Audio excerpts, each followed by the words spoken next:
Don't forget your phone to record it. Hey dude, this is your old Sunny. I've been meaning to write you a letter, but I just haven't gotten to that point. Just figured that it'd be a little bit easier to make a video instead. Thought you'd be a little bit more entertained. I know I would be if I was you watching this in the future, which I am. I just want you to know that I hope you're pursuing your dreams out there right now. I hope that by the time you watch this, you will have become a successful comedian or actor, or hell, even a decent meteorologist. So,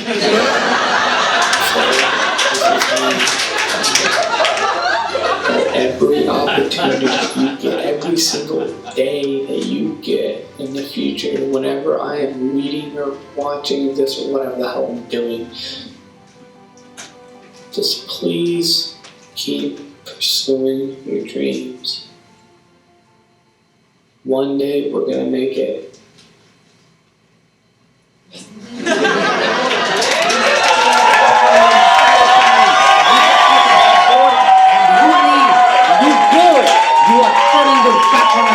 You are a stupid motherfucker. You are a beach without sand that is just water and rocks that nobody wants to go to, and that is what you are. Hey, that's really messed up, Dad. I'm responsible. I'm trying to do You think you are responsible? You can't even order a Starbucks drink correctly. You go up, you forget to tell them soy milk, they make your drink, you taste it, and then you tell them that they made the mistake and that you most certainly said soy milk, even though all the karmic gods know you didn't. Everybody does that. I'm not the only one. Just be a good boy, be quiet, go inside and just start studying. Studying until your legs fall off. Apply for a good doctoring college or a good lawyering school. Do not waste your time with this nonsense. How are you going to make money? By telling a knock-knock joke? In today's world, it is more like a text joke. Yeah, real funny, man. I gotta try. Like, I want to do something with my life. Your purpose in life is not to go out and try to experiment to find who you are. You are supposed to go in a system that we have developed for you, that was developed by my ancestors, and you don't question it. Don't you know your purpose?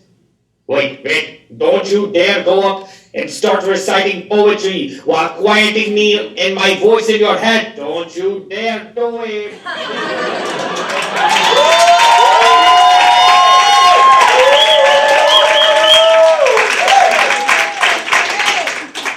I want to be the kind of person with the gaze that sees further into any table, chair, little ornament, pieces of personalities shaped over years of hard anguish, turmoil, and growth.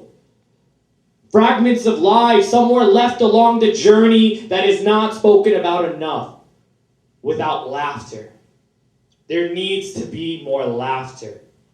The kind of gaze that you're uncertain if the person is actually looking at you until you just know. Once you know that reality is made up of these fragments that you see in front of you, that every day is exactly as it's supposed to be. So many perfect things coming together in a night where we're pretending to be children, limitless, careless, no bars. And for once, maybe everything can just be so perfect. But nothing good ever lasts. Just like nothing bad ever lasts. And if there's anything that we should take pride from, it's that nothing we ever do will make any sort of lasting impression on the universe. These relationships, friendships, bonds of friendships built on solid foundations of brick, cement, and death of loved ones until you wake up one day and realize that it has been far too long for those who you should have been giving the most attention to in the first place. I want to be the person that walks into a room and finds the story that needed to be told. But it was stowed away in the attic. just far enough to where no one reached for it. But I find it, and I tell the world. Think about it loud and clear. If you turn your back on us now and leave, then you are turning your back on your family and everything that we have worked for. You are a stupid man doing stupid, childish things if you think you are going to find something outside of your family. You are not. Trust me, when you get older, you are going to miss all the time you are about to waste.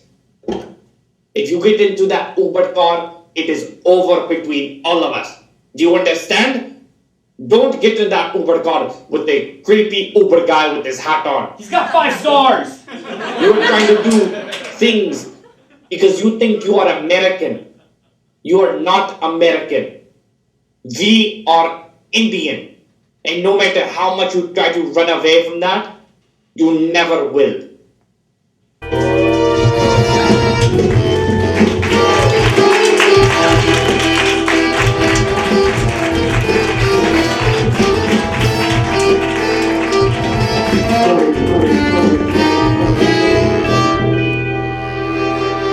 New York City!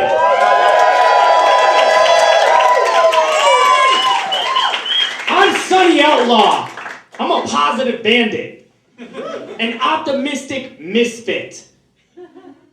My real name is Sandeep, but I don't act very Sandeepy. I have a sunny disposition. Hey. Yeah, I don't act very Sandeepy. Look, a Sandeep and Sunny are vastly different people, all right? A Sandeep obeys his parents' wishes and quits seeing that white girl. Gets a PhD, gets married, moves his parents into his nice home. A Sunny does none of that shit and wakes up at noon every day. They're both good at math, though. When I was in college, I was majoring in meteorology because I really thought I was going to be Sunny the weatherman. I really thought that. I graduated in education, all right? And I was student teaching at an inner city school, and the hallways always smelled like cannabis. And that made me sad because I wanted to inspire these kids so that they didn't end up growing up to be teachers smoking shittier weed than their students. In my political beliefs, I'm extremely liberal, except when it comes to my pot, in which case I'm fiscally conservative. When it comes to drug use, I stick to the classics: alcohol, weed, mushrooms, acid. I draw the line with cocaine.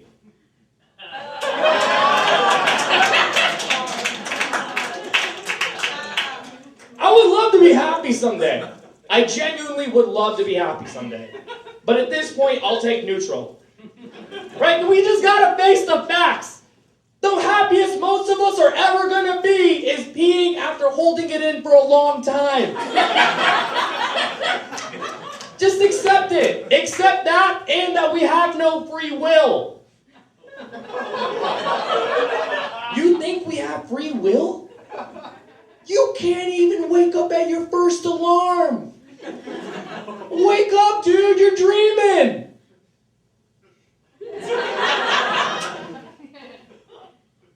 I know I'm getting depressed when I start to download my dating apps again.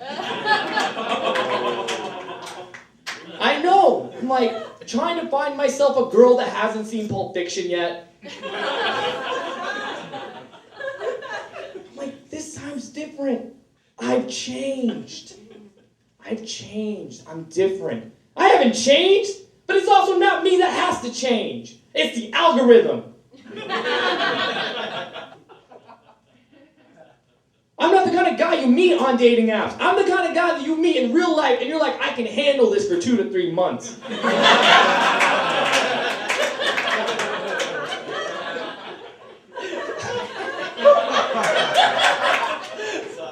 Yeah, that's just who I am, right? That's just, look.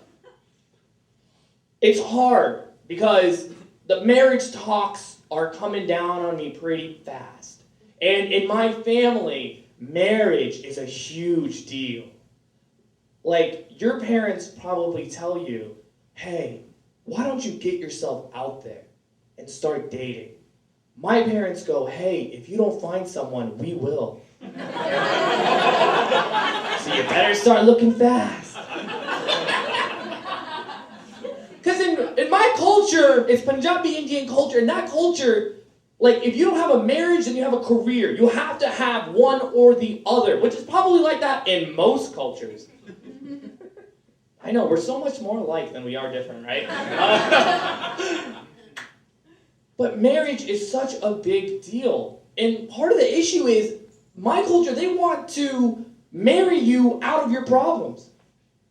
If you show no promise as an Indian person, the parents just hop up and buy you a gas station. That's what happens. Or a Subway. Or in New York, a Dunkin' Donuts. And the reason they do that is so they can shop the guy around like, yeah, my son's a business owner. But my culture, people think by throwing a bunch of money into a wedding, they are going to get you out of your problems. They are trying to marry you out of problems. They are marrying you into more problems. And God forbid it doesn't work out. And she leaves you. Because that's another problem. And I say this with the utmost sincerity. The parents will go, well, we better act fast. Gotta get you another wife soon. I know. It's crazy. I'm from Indianapolis.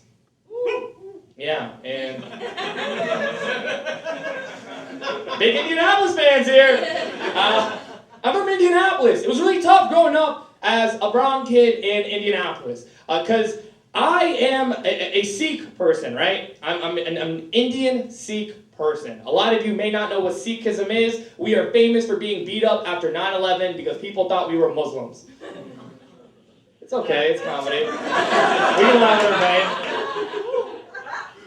I'm a coconut, right? I'm a coconut. I'm brown on the outside, white on the inside. On the surface, I'm Bollywood and curry. You cut me open, all 10 seasons of Friends just start pouring out.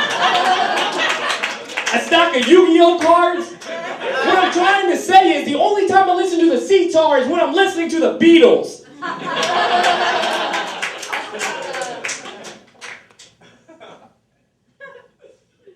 Indianapolis. We're known for two things. We're known for the Indy 500 and Peyton Manning. Indy 500 is a big race, 500 left turns. That's all it is, but it's a huge race. In the streets of Indy, we call it White Expo. And I know why, because when I went there, it was a sea full of white people.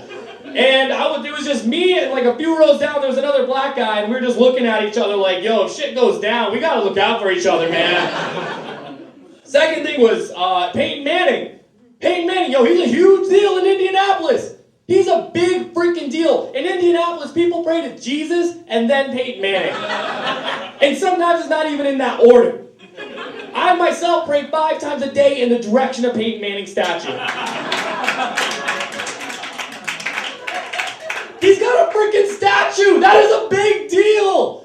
Do you know how much of a big deal you gotta be to get a statue? Albert Einstein has a statue. He didn't even win 2 Super Bowls. E equals MC squared, it should have been more like E equals MVP squared. I know you guys are not on the same page with me as this. Manning is such a big deal. I only live in cities where a Manning is played at quarterback.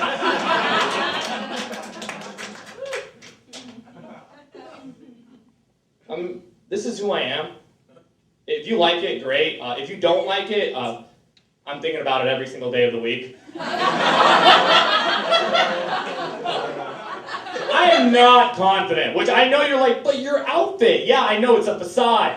It's all a facade. I am not confident. I farted this morning and I thought, who would ever love me? I'm like a Mercedes Benz, and then you open the door and you're like, holy shit, there's no car seats in here. Guess I'll just drive blindly through life, guessing that I'm doing it right. My brain is always telling me I'm tired. It's like, Sunny, go to sleep. Sunny Outlaw, don't listen to no organs.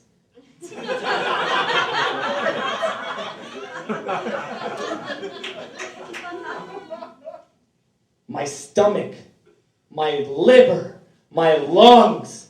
My lungs are like, please stop smoking. My liver's like, please stop drinking. And my stomach is begging, please, for the love of God, please don't feed us another fried chicken. I'm going to Popeyes to get the spicy chicken sandwich right after this. My heart tells me to be happy. Fuck you, heart. You don't know me. You don't know me. You just pretended. You don't know me. Where you been, huh? You don't know me. Only thing that Sunny Outlaw listens to is that voice in his head. The one that's like, you ain't shit. You ain't never gonna be shit. I'm the voice that lives inside your head rent-free.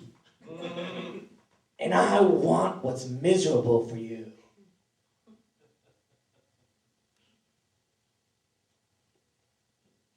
And that voice succeeds most of the time.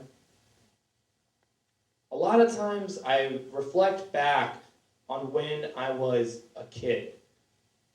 And I was in Indianapolis. I was just 1 out of 6 Indian kids out of a graduating class of like 1,000 students. The communities I grew up in did not have a lot of Indian people. I was always sticking out. And part of the reason I was sticking out is because I looked like this. I know, vastly different from how I look now. Thanks for the awes. That, what we call right there, that's a junior turban right there. I mean, that's not what we call it. It's like the minor leagues to the major leagues, in case you guys know that. This is like Toys R Us juniors, and a turban is like Toys R Us. Because in Sikhism, one of the tenets is that you don't cut your hair, because it is a gift from God, and it makes you identifiable in a crowd. Yeah, especially if you're in Indiana. Which, by the way, I just want to clear something up. When I tell people that, they're always like, did your parents pick Indiana because it's so similar to India? Yes. Yes, they did. My parents, who barely understood English at the time, pointed at a map and said, this phonetically looks like our country. Let's start a life there.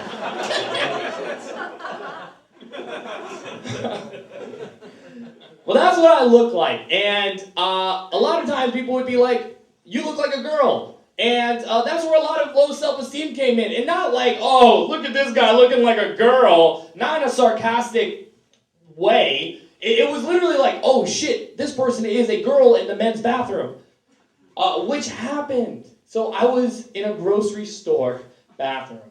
And there was an elderly Asian guy, a young black kid, and a white teenager. And I remember all three of them joined forces to kick me out of the men's bathroom because they thought that I was a girl. And I walked that bathroom and I left it thinking, wow, I can't believe I brought those people together. In no other circumstance, I don't think they would ever be together. United Nations in that bathroom. I was so traumatized, I quit using the men's bathroom for like 2 years. I just went to women's bathrooms in the public all the time. I've been fighting the pro bathroom fight for a long time. But it was hard going through school like that. So I was like one out of maybe two, if not the only Sikh kid in the schools that I was attending.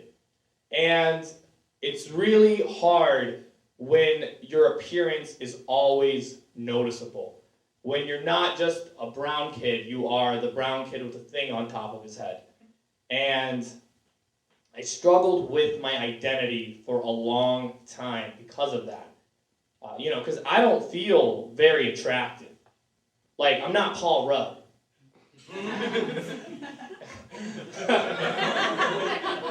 And I don't, so like when someone is into me, like they want to date me, I know it's for me because I don't have anything else to offer. I'm not rich, right? I'm not rich. I don't own real estate. Literally the only thing that I have to offer is this big ass personality.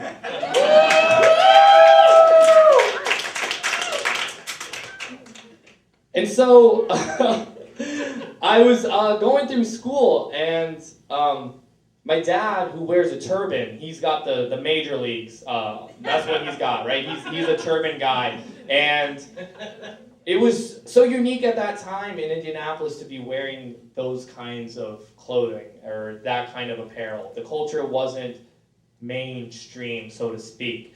And I remember in middle school, my dad came to a parent-teacher conference once, and my middle school bully railed me the next day, just like, your dad's Osama bin Laden, man, and just went in. So much to the fact that I never brought my dad to another parent-teacher conference again.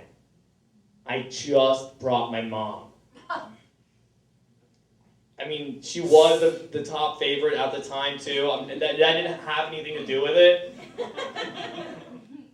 But it was scarring. And now that I'm older, I get how people felt when they saw a guy with a turban. It's weird. It's different.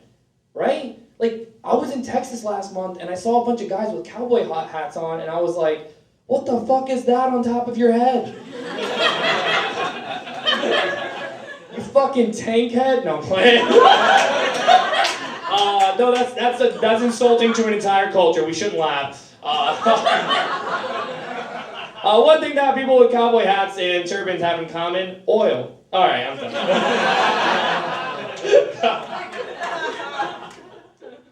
I get it, right? Like, that's just how it is. I was trying to navigate my own identity, and my father was trying to hold on to his Indian heritage and live in an American world. I was just trying to survive. And we looked at the world very, very differently. So when I was 14 years old, it was the first day of middle school. Or I was 13 or 12, I don't know. Fuck it. I was an age and a teenager or whatever. It's the first day of middle school, and I was wearing that cloth on top of my head, and someone came up behind me on the first day and removed it and threw it onto the ground. And I remember going home and crying because it was one of the first times where my identity was a little shaken, and I couldn't talk about it with my cousins because they were all in Canada and they had each other.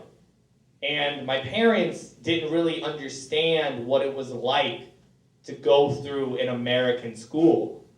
And so I felt alone. And loneliness is a crazy feeling, especially when you don't know how to express it to people. 9/11 shifted a lot of people's lives. It shifted mine forever after the second grade. And I started getting a bunch of weird questions. Like, hey, do you speak Hindu? No, I don't speak a follower of India's largest religion. But thank you so much for asking me. Does anyone here speak a dialect of Christian? Just out of curiosity, nobody? No, okay. And then somebody asked me in middle school, and I swear, they were like, were your parents happy when Osama 9/11 New York? Followed by, Were they sad when Saddam Hussein died? I know, Jesus is right. And most of you are probably like, oh, those two people aren't Indian. You're right. I was thinking the same thing. But I was trying to educate the kid. I'm like, well, actually, politically speaking, you can't both be happy and sad about Osama and Saddam Hussein because, well, technically, they're both on different ends of the spectrum of politically. Shouldn't you know this? Aren't they your enemies?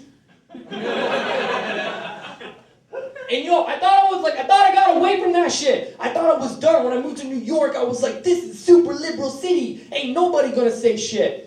I did a New York City open mic last year. Somebody was like, yo, you look like Osama bin Laden from the hole.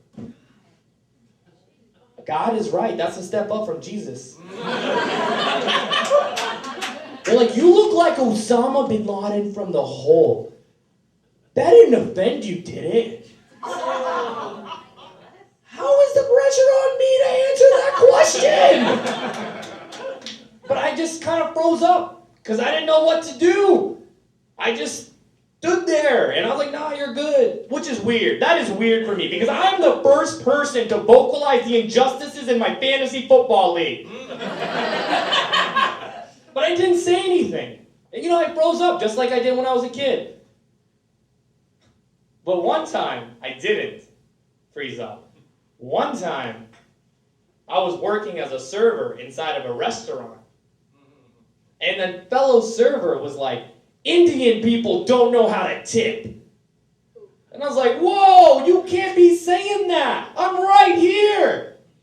And I was trying to explain to him that I can't let him just say that. Because next time he's in a room full of other types of people, and he's like, Indian people don't know how to tip. They're going to be like, yeah, fuck Indian people. They don't know how to tip. When the truth is, French people don't know how to tip either.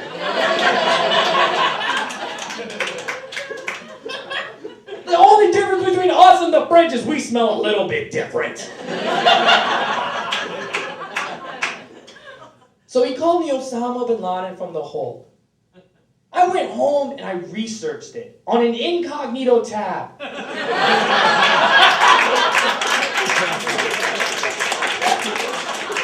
Can't get stuck with that shit on my search history.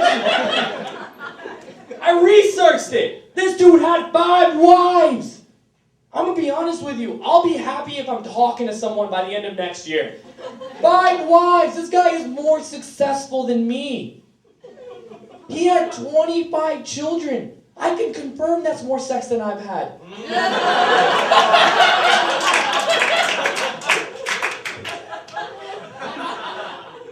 He owned the largest construction company in Saudi Arabia.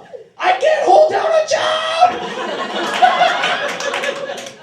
This dude got an entire group of people to believe in his ideology and act. I can't even get a friend to go to a concert with me. And that's way more fun than terrorism.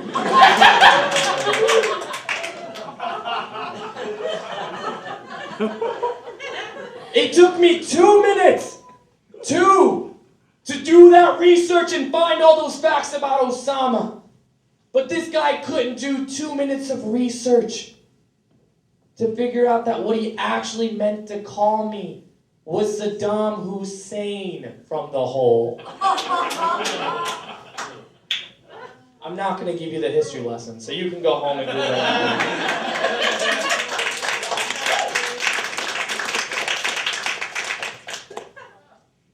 I don't know, those microaggressions were just normal to me for a long time. I didn't even really process what was happening.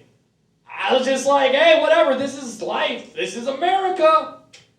And part of it is because back then you only had like 5 options. On the race form, you only had like 5 options. You had Caucasian, you had African American, Hispanic Latino, Native American Indian, and Asian. I asked my teacher for help. She's like, are you red dot or feather?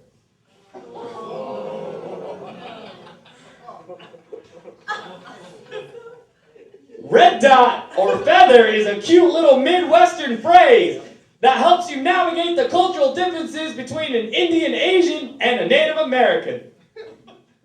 I think we should have more of these.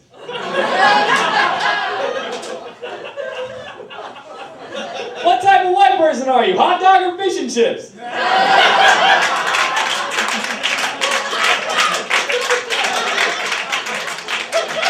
What type of Asian person are you? Kimchi, ramen, pho, or anything with pat in its dish?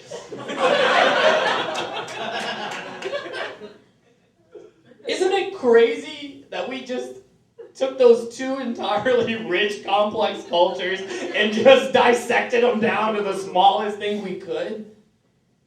I went home that day and my dad explained to me that we're Asian. Made so much sense. And then flash forward to today. Now, there's an entire list of things that you can be. You can be Chinese Asian, Korean Asian, Pakistani Asian, other Asian.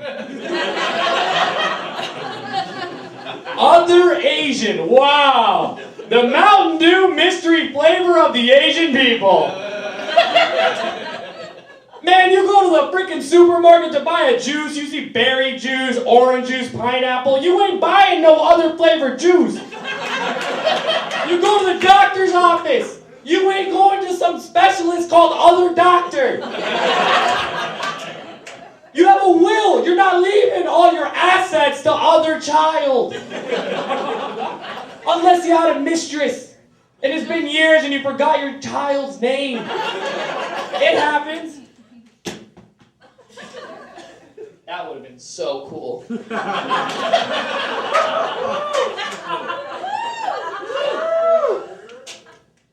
Can you imagine having to be the kid that had to fill that out? Like, hey, yo, Ricky, I heard you're Asian. Nah, man. I'm the other Asian. Ricky's not Asian. And yo, I'm trying to be really sensitive in today's culture because the last thing I'm trying to do is start a civil war between Asia and other Asia.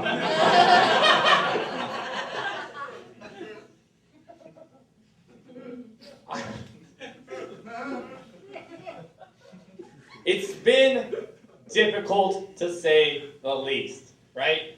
My parents and I have a very different ideology on life. They didn't want me to ever cut my hair. And when I turned 14, I told my dad, I was like, hell nah, bro. I can't go to high school with this shit anymore. I've seen 80s movies. I can't, man, I can't. And my dad was like, hell nah, you going like that. And so I walked to a barber shop and got my very first haircut at a sports clip. And then went to school the same day. It was so bad. My dad was so mad at me, he quit talking to me for a whole year. Called me a traitor, told me I should join other religions, and then he got really pissed when I told him I was already praying to Peyton Manning for the last year. It was the first time I stood up to my dad. It was the first time that I stood up for myself. And look, I stand by that decision. I stand by the decision to get my hair cut. Only thing is, I wish I would have known that I was going to start going bald 3 years later. I know, that would have been like a nice little thing to know. I had 3 good years. I had 3 good years. Why? Why me? Don't you ever wish you could just go back in time and just beat the shit out of your past self? Just get him in the ring and just Okay, yeah. Hey, you talking shit? Oh man, no, dude, I'm not talking shit at all, Okay. dude. You're good. I love this Okay, guy. okay. This guy's cool. No, okay, stop. We don't need all that now, alright? I heard everything. No, it's not about. You think you're original for hating on me? Your past self? You're talking to the king of hating on his past. Just looking back and just wanting to rail every single decision I've ever made. And just, what were you thinking? It's weird, bro. But now, I understand where they're coming from. Why? Because I'm living the past. And you're the present. That's me, man. Yeah. I know I exist.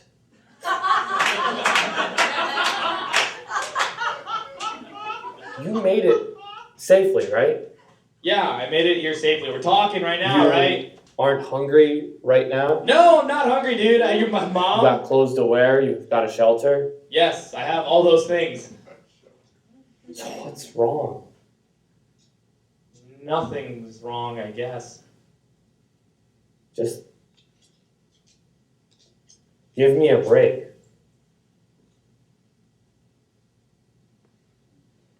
The two people that have stood in my way the most have been my father and myself. And when they get angry, they both sound the exact same. I struggle being a millennial and a first-generation minority. It's a weird thing to be.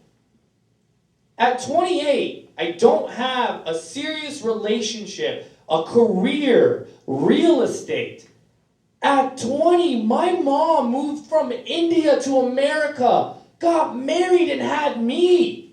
My mom is like prodigy LeBron James. I'm like every teammate LeBron didn't win a championship with.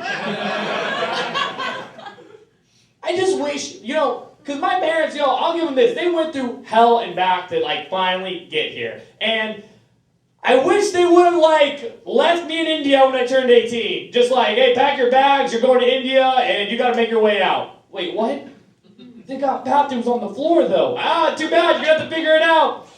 No, there's no air conditioning. Too bad, you're going to have to figure it out like we did. And you're going to learn the suffering of our ancestors. And then when you get back, you'll finally respect us. And everything that we did. Because we used to work in the hot, freaking heat of those Indian farms. We used to ride our bicycles back and forth to college. And when we didn't have enough family for everyone to go, we had to choose which sibling went to college. We worked in jobs where we didn't understand the language. We came all the way to Canada and America and rented out apartments and basements only to stink up the halls. So our neighbors could look at us weirdly because they didn't understand who we were. We worked good, respectable jobs to put you in a good environment so that you could go out and have fun while mocking us. We built something from nothing just so you could wear Nike shoes and eat spicy chicken sandwiches. Even though I followed a route that is not traditionally followed by my Indian counterparts, I am very satisfied with trying to go for the comedic route because it's the only thing that has made sense to me. I'm a comedian at heart. That's who I am. And I'm trying to become more of a performer in general. One thing that I hate in today's world as a person of color is diversity and inclusion. And I know that may be what do you mean? Doesn't that help you out? Don't think that. Don't think that. I hate diversity and inclusion when it comes to casting. I don't like that people who don't look like me are deciding how to use my look. I know how I look. I have a great personality.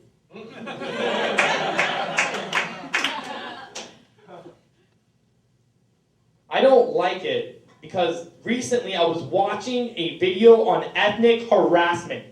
Alright, ethnic harassment. It was showing ethnic harassment. And by the way, this is not because I had to. Okay, I want to clarify that. Not because I had to. That's not my style. Alright? I was watching this ethnic harassment video.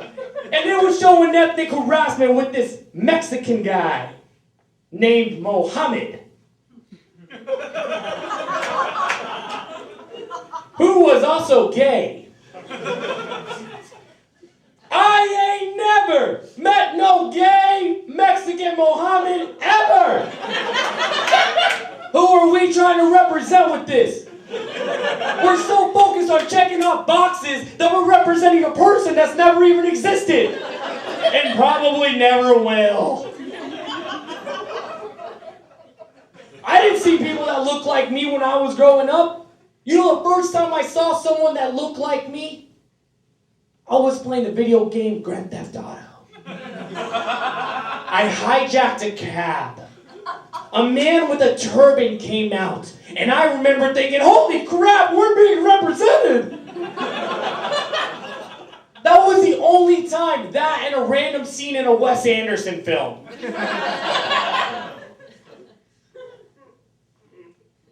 Microaggression stuff, man. I mean, I just don't like that these casting agents are trying to convince us that they've changed.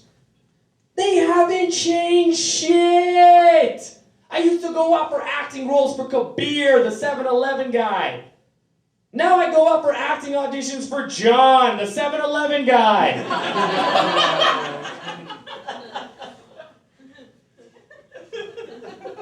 My very first acting audition, people just want to use me and my brethren and sisters out there. They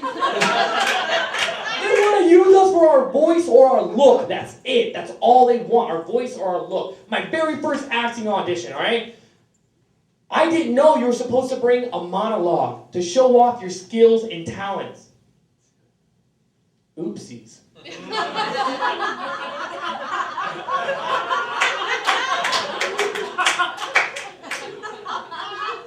So they gave me the play. They're like, here, go out and memorize it. I memorized that whole shit. I came back. I auditioned. I impressed them so much that they called me. And they were like, we want to offer you the role. My first paid acting role? We want you to play a dead Iraqi guy. I beat someone else out for this?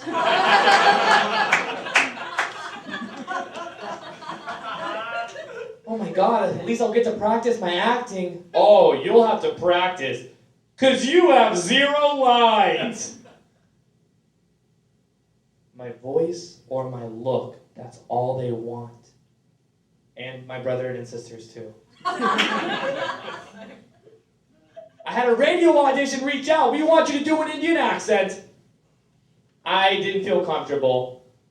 Oh, I used to do acting roles because I'm short. And that opened up bigger opportunities for me. Okay, being short isn't demeaning to your culture. Do you know how demeaning an Indian accent is? Like, you have no idea what it feels like when people do a voice to represent a certain part of you. And when they do that voice, they start making assumptions that are derogatory about your character just by the way that you talk and speak. It's bullshit. Make Indian accents great again.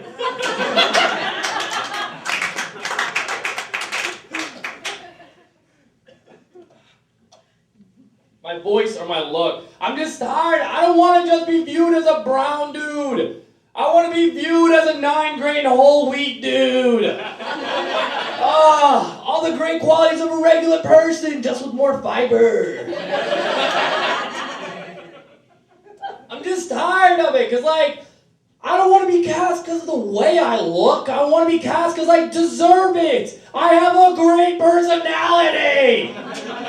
My personality's like an ice cream cake. It's dope as shit.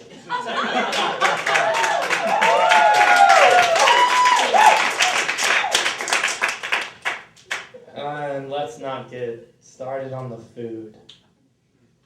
People love to talk to me about Indian food. Oh, hey, Sonny. I had this orange chicken sauce thing at a wedding. I think you had curry in it. That's all people think about. They're like, curry, curry, curry. You think everything we make has curry in it? You really think that's the one spice that we put in every dish? It's not. I'm just as bad, though, as those people. I'm just as bad as them. I'm just as bad. My Hawaiian Uber driver was playing a Hawaiian song, and I blurted out, "This sounds a lot like pineapple."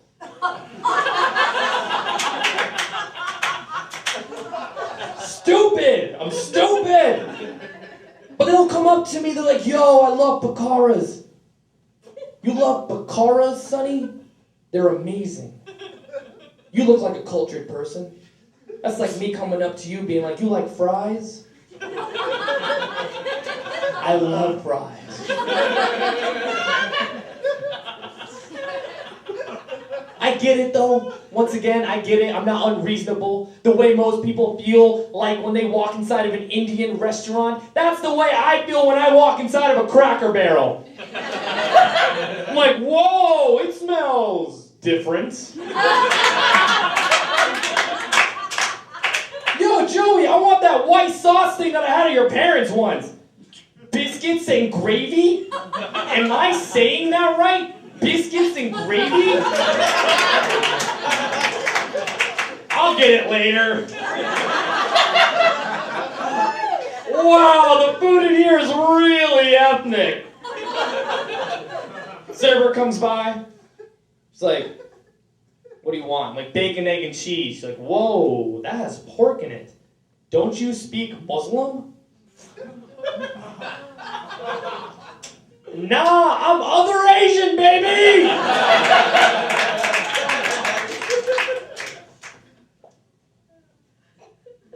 My parents and I don't go out a lot anymore to eat and stuff. The last time I can remember us doing that was my dad's birthday. He came up to me and he asked, "I want to take the whole family. Where do you want to go?" I was going through a weird Donato's phase. Don't ask me why. I don't know. So we went out to Donato's for his birthday. My dad had a full three-piece suit on. My mom and my grandma had traditional Indian clothing, like saris. They're not saris, but whatever makes you see the picture clear.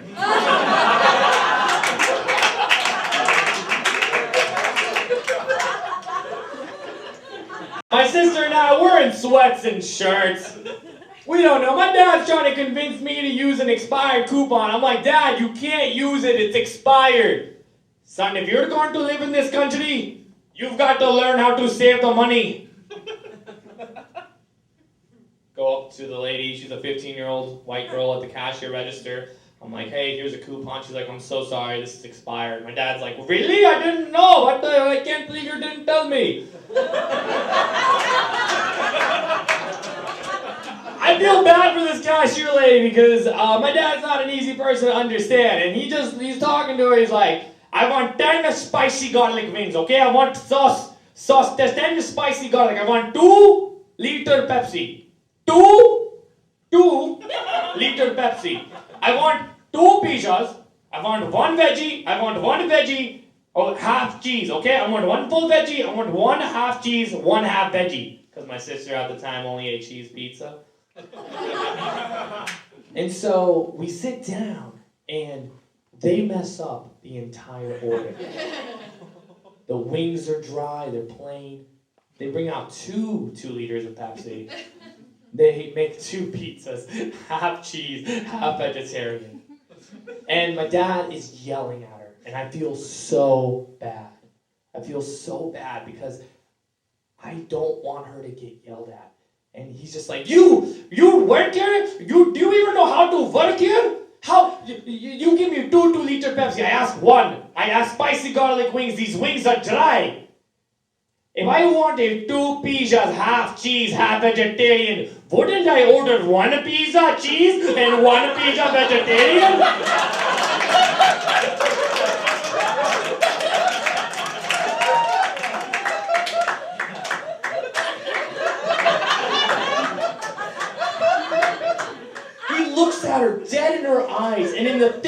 Indian accent I've ever heard. He goes, "Do you even know how to speak English?"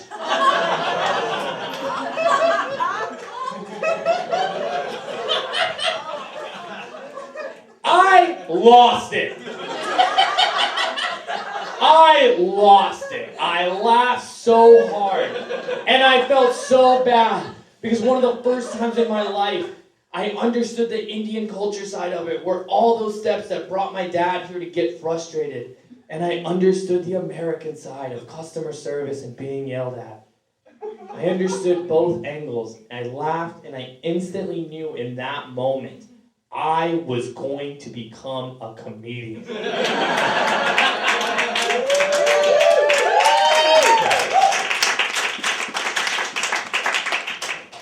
And in a lot of ways, my entire life has been hard for me to communicate to people how I really feel.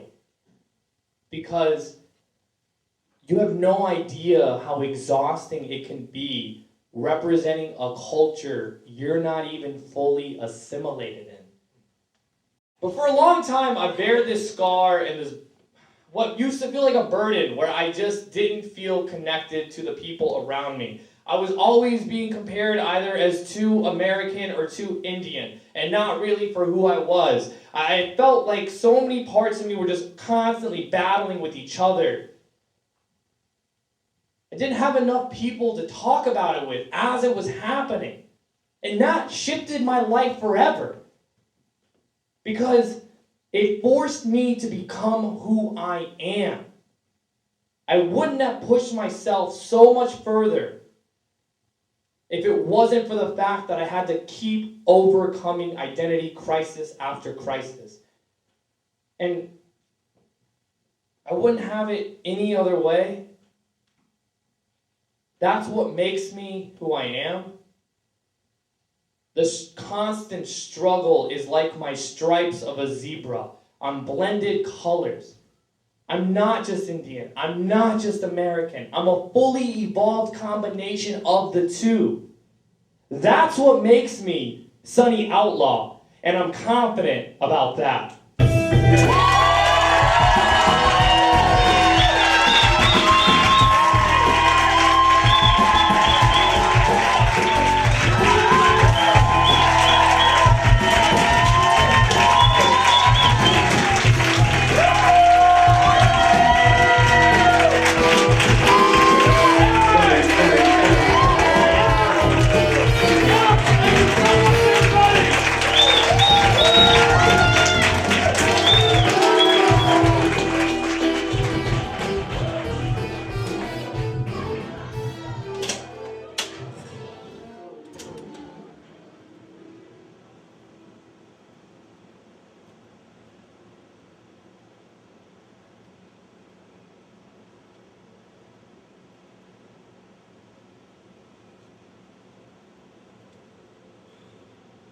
Hope the audio came out good.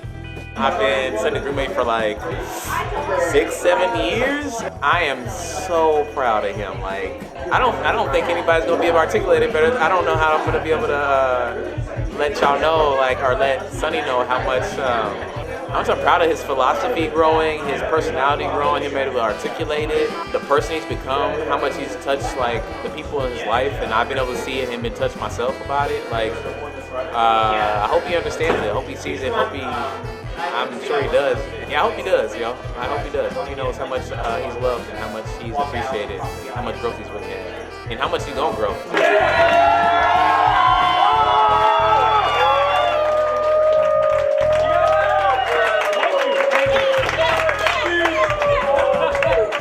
Thank you so much for coming. Not that much speech.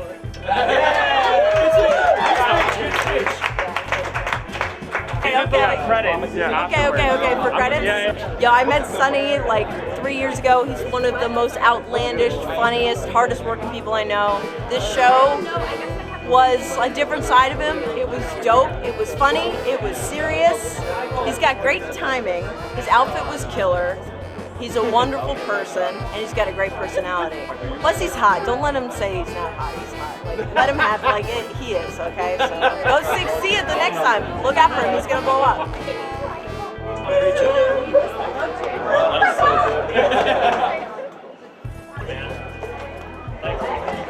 He was sold out. I tried. Thanks for trying, bro. Oh my god. Oh my god. It was, I said, I've watched Sunny before for a long time, but watching tonight, it was like I got goosebumps knowing I could say, like, I was there when. And I am just so forward and honored to get to know him from, like, when I met him to this polished piece of art. It's incredible. Sunny, congrats on a sold out show.